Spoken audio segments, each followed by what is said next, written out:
that's that's watching us now, or they're just joining in, if you will, just want to welcome you. Who am I? I'm Michelle Carty, and I'm with the CC Realty Group. We're Keller Williams Edge and Keller Williams Triangle. I want to take just really the next half hour and just kind of take everybody through, and we're going to do this for the whole month of November, is educate just around the components of investing. And we're going to break some of those myths and just kind of build on this. So really just want to welcome everybody and make sure I get back to where I was. Okay.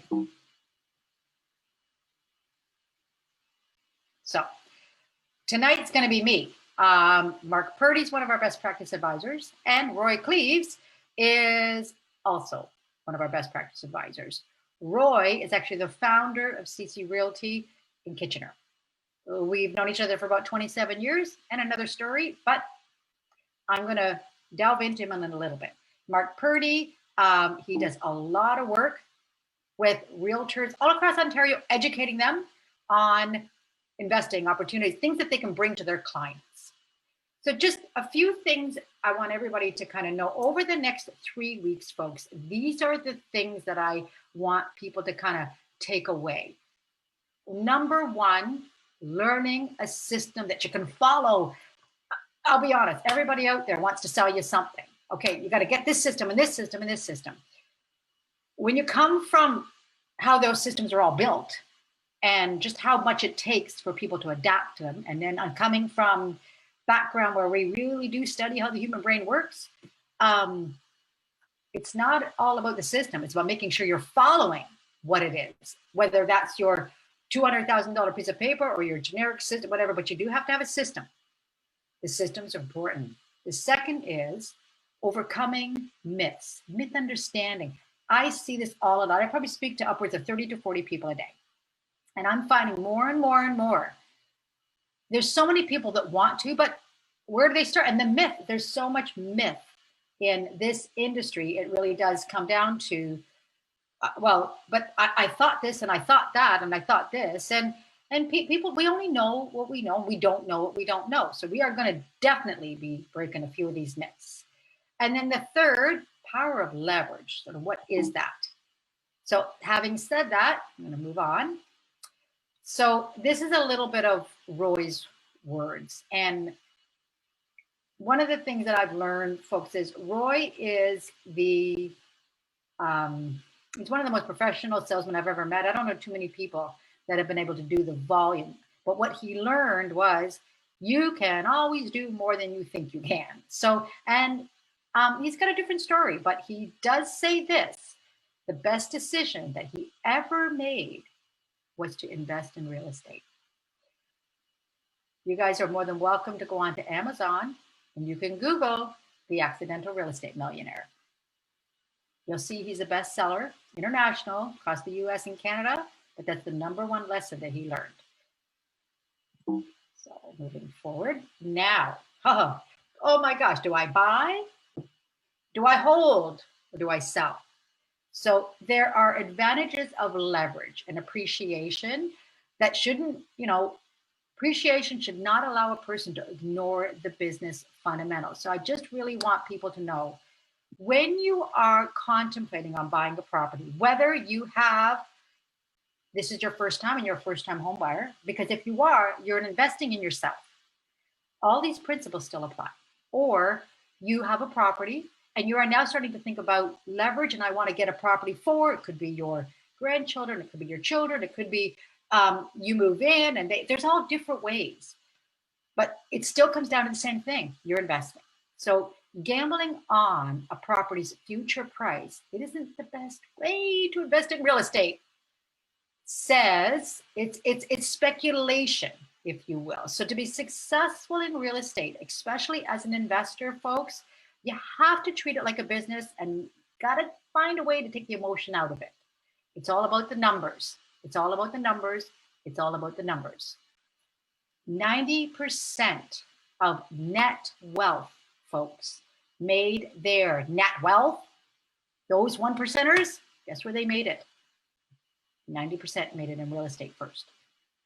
Everybody always has to have a roof over their head. Well, do you want to be on the side of renting or owning? That's not changing. So it's lots to share there. So who am I? Who's Michelle Carty? This was built a couple years ago, but I won't go any more than a couple.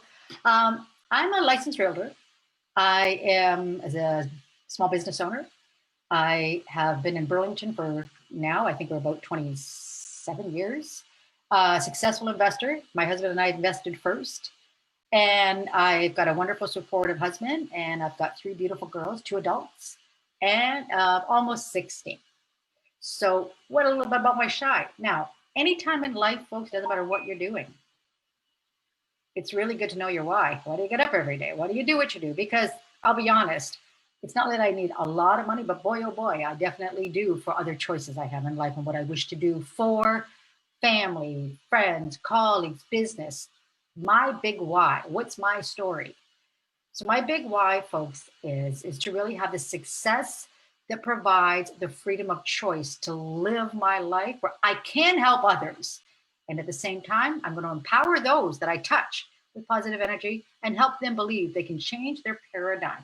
If I can do this, folks, I'm telling you, anybody can. I'm no different than you. When we watch a lot of this and we see a lot of the big names and investors and they're flashing this and flashing that, good for them. That's great. This is our style. This is who I am. This is who we are. And this is my why.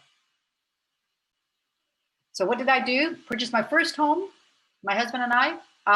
After we'd been here for a few years, we ate craft dinner, we banked on one income, and yes, we did. Sometimes you have to do that. But the interest rates are a little higher. They were like at 12%. But we did whatever we could, and we used our RSPs and blessed them. We can still do that today. It's all about how do you get that? How do you get a foot in the door? A foot in the door. When's the right time to buy?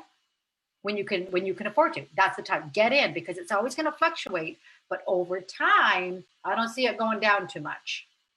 So we bought our first home in 1997.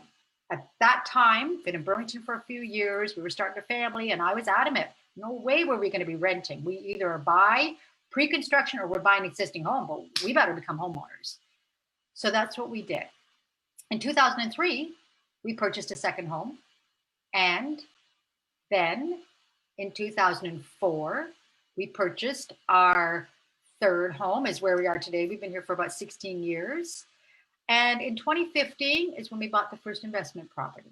So we did it a little bit differently. I've opened up my own business in 2010, kind of growing. But I always knew investing, we should. But I was like you, for those that haven't done it, I wasn't too sure where to start. I had my colleague Roy, he was doing great, but me, I'm not sure. But in 2015, we did. And we made a decision to partner just to mitigate the risks. So the one thing I will say, folks, is nobody can take it away from you. Learn from those that have done it before, but get your homework done. Because in 2004, folks, we were ready. I was actually ready to go into real estate. And at that particular time, we had our third child. I had all the books. I had everything all ordered. However, we had a child born really early, and we have no idea why, but she's with us today. So we put it on hold, and real estate was pretty much for the last 6 years versus in 04. But in 2015, that's when we did our first investment property. So when I say I can do it, you can do it too. So $239,000. We partnered with really good colleague friends of ours. They were general contractor to actually really good on that side. And then we went in. We basically we bought the right kind of property. But who helped us? Where did I go? I called up my friend Roy, who I trusted. I'd known wholeheartedly, and he was able to connect me with the right agent. I had a great experience, and we ended up finding it, and we bought. So we kept that property. We ended up leveraging it. So we leveraged that property. So what does that mean? We bought that particular property, the first one, in 2015. Within I think it was about 14 months to 16 months later, we knock on the Mr. Mortgage Broker door. Equity went up. Oh, okay, can we refinance? Why? Well, we want to leverage. I want to take the equity out of that we just purchased. It only took about a year and a half. That money that I took out, we put that into an account until we could buy again. And that was it. We have an 8 to 10 year plan. So in 2016, that is what we did. We then bought a town condo. It was, now that particular one was pre-construction. It was 430,000. It's valued, actually today it's valued about 590. So things have kind of gone up. We also, in the same year, bought another pre-construction, and we bought a condo in Burlington. So the condo town is Waterdown. The 2016 is Burlington. We paid 371,000. Today it's worth about 570. So it's even gone up. This was from a year ago. And then in 2019, there was another one done. And this one was done kind of in support kind of family. This one is, this one was picked up by my mother actually. And this one here was picked up for 285,000. It's a little over 600 square feet. It's valued a lot higher than 285,000. So in terms of, make sure I'm getting to the right one. Okay, here we go. So it's all about leverage, folks. Leverage. This is what the banks do, the compound effect. They are, I wish they taught this in school. You know what? Wish, could, whatever. The information is out there. And there's so much information that we can get more and more homework done. And as I always say, if I can do it, you can do it too. So there's what we call, like anything, any new business that starts out, they don't just all of a sudden start and everything is great. It can be different. You're working with people, different information. So what usually happens when we get into investing is we begin with what we call action proven models, but most of us don't start with that. That's the perfect world. No, we start with exactly what we're seeing here, which is we begin with the action based on personal experience. Now, why? Well, you guys can study this. You can go to, and for those that have gone to school for it, verify, because this is the data and the facts and what are we really, really do and how our brains work. There is no one human being on this earth that can ever walk the shoes of another human being. So first, let's just kind of, so there is no, you have to understand, there is no, if you're in my shoes, I wish, because all of your experience is going to be based on your individual like your life's experience. So this is so accurate. All of us begin with what we call action based on personal experience. And we do the trial and error. So that property that I mentioned to you and I started, we bought that. Yes, it was 2015. We partnered with another partner. It cost us $23,000, $23,900 to be exact. So let's say $24,000. And I did not have my license at that point. A lot of years in sales and owning a business, but not my license. And I thought, well, trial and error. Got to get the renter in. Let's get the renter in. So we went to market. Well, let me just say this. I learned a hard lesson, but I didn't quit. So there is no such thing as we're going to negotiate rent. There is no such thing as business is business. And this is really important, folks. I got through it. I can share you more on another day, but I didn't quit. Roy got through it on his first property, but we both did the trial and error. Once we get to it, then we start to learn about action-based proven models. But the one thing I want to emphasize is you don't have to wait till it's perfect. You don't have to wait till you know all the people, because when you start telling people, people start showing up. Just like I called my friend Roy before I had my license.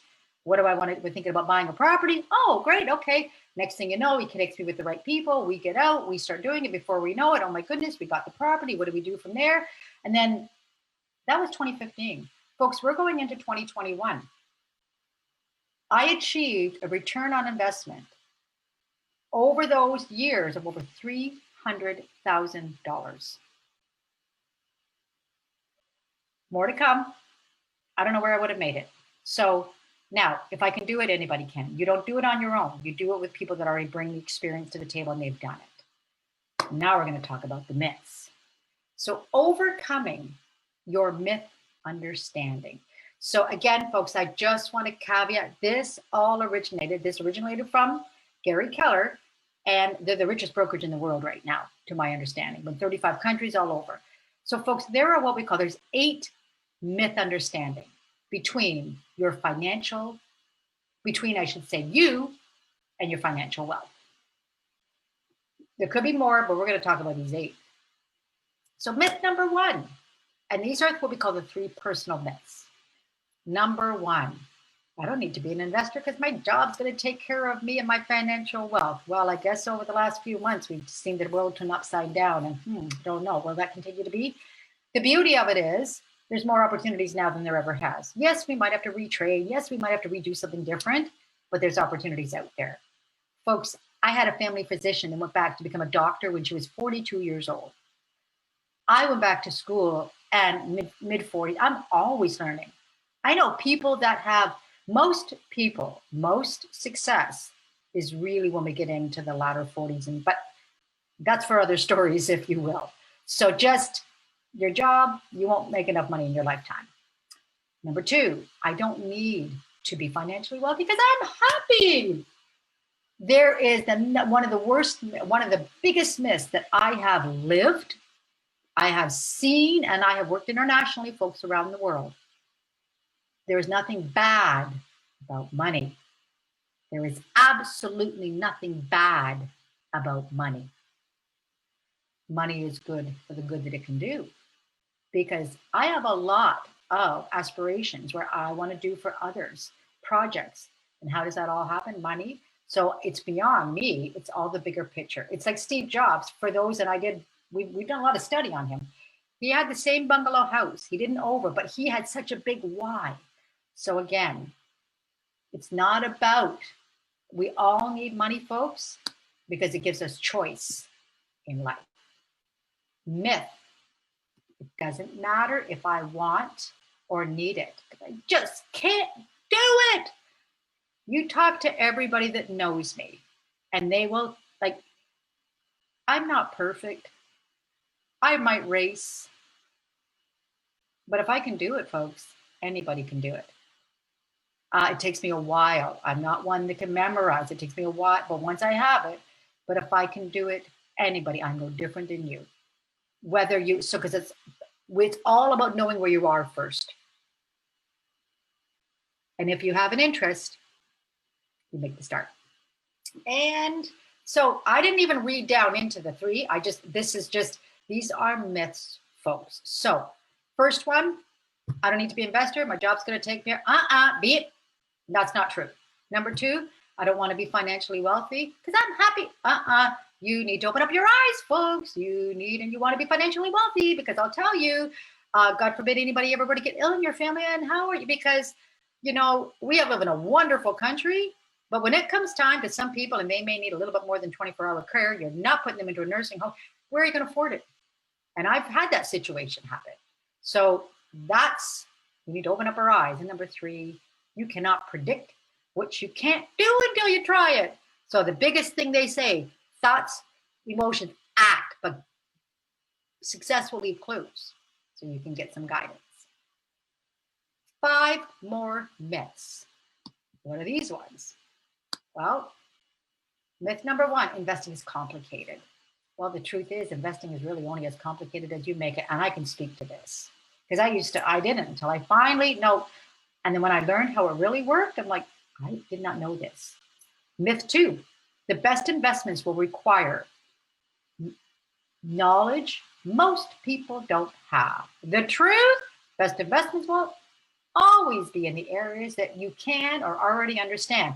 So when I bought the condo as an investment, when I bought the condo town as an investment, when we bought the other town, we bought the other one. You know what? I had to get out of your own way, because time flies. Our goal was to do one every year. We had a 2-year gap.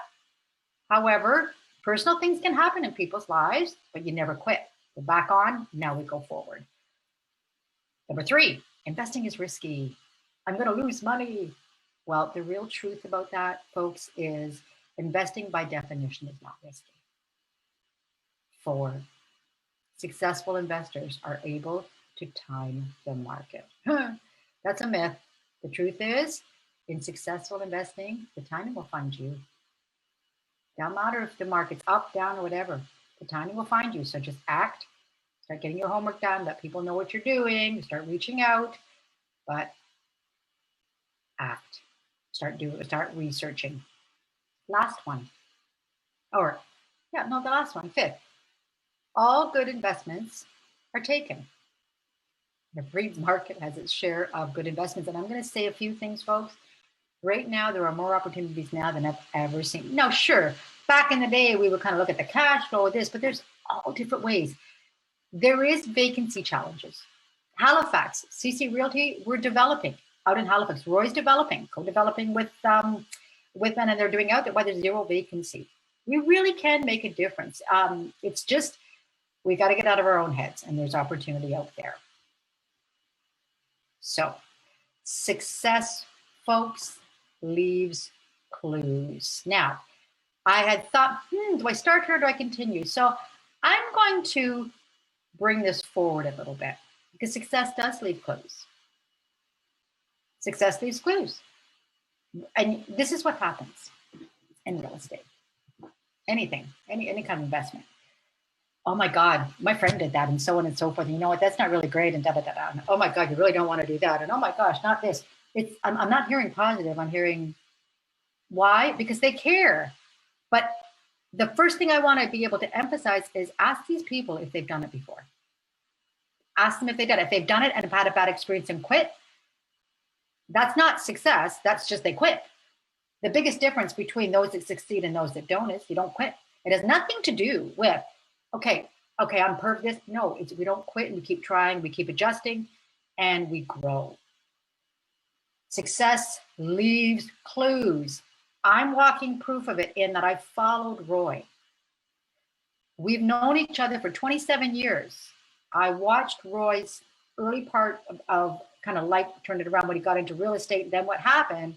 And I saw, and Roy would call me every so often, oh, Michelle, you should get into the industry.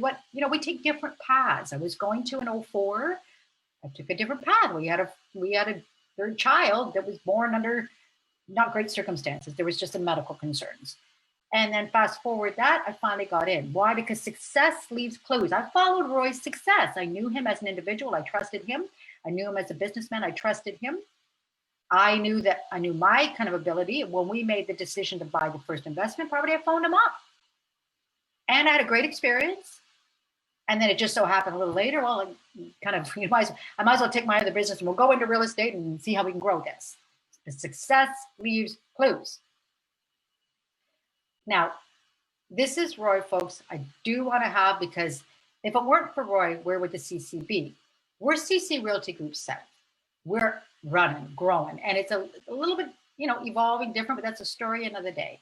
I have a partner here in this area. Her name is Cindy Zupanovic, and Cindy will be in there because Cindy's an investor. And but from here, this is where we got started. So Roy, I started years ago. He's a proud father of 2 boys, successful real estate investor.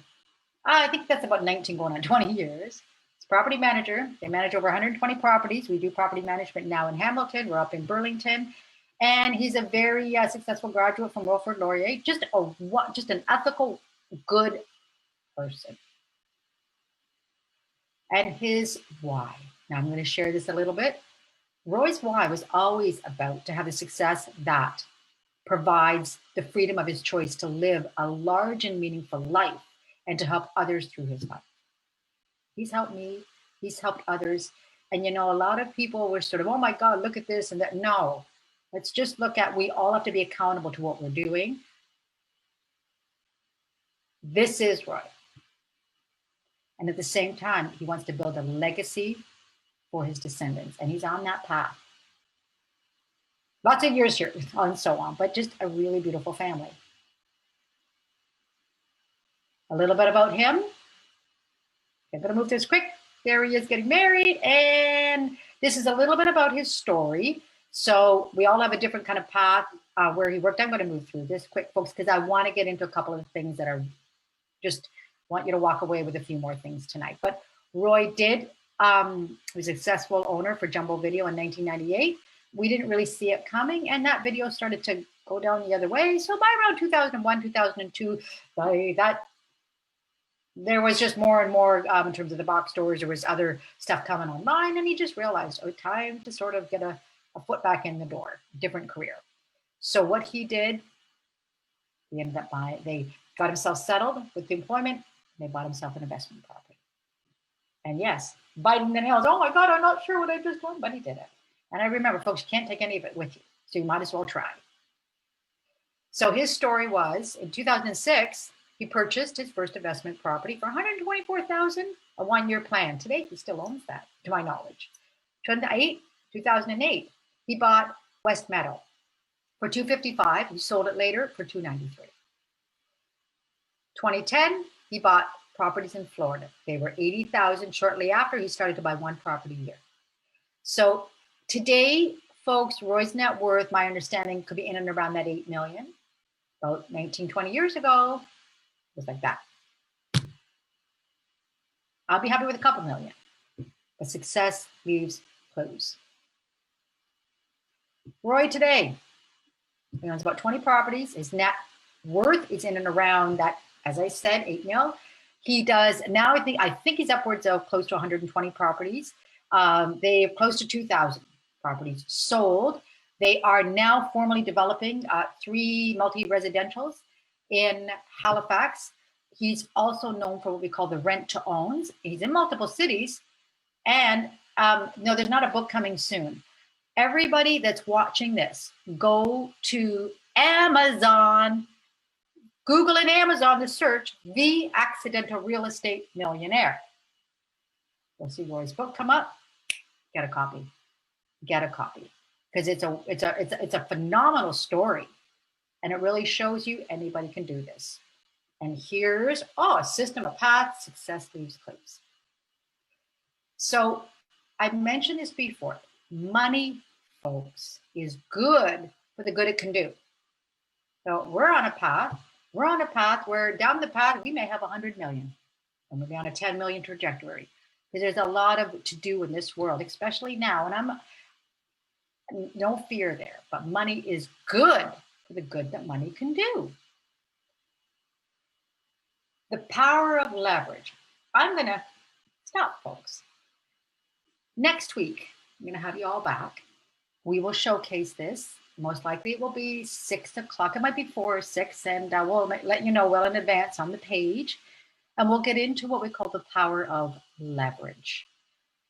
I'll leave you with this. And this is something, this is taught by many, many, and I've heard this over and over again. You will never make enough money in your lifetime when you work, so you have to invest your money. Okay, where do you invest it? Well, there's all different areas, but I've always believed in real estate. We did a lot of our investing with our own properties, and then we got into investing. And now it's like, it's not work, to do what I love to do. But it is still about leverage.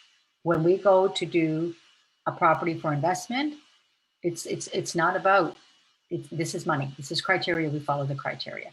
We have to look at it like a solution.